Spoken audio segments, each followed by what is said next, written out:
Preghiera agli alpini del Galileo.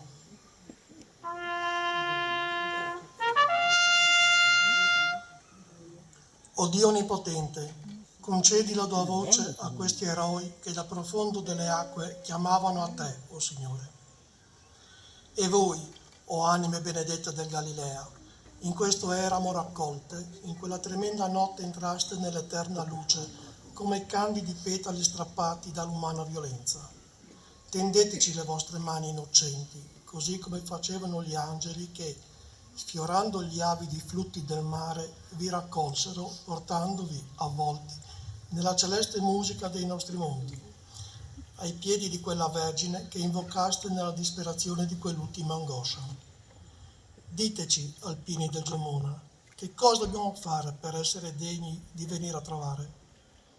Siamo qui con voi, elevati dall'impirio del sacrificio e dal pianto puro delle madri delle spose, allora aggrappate al mante univeo di Maria.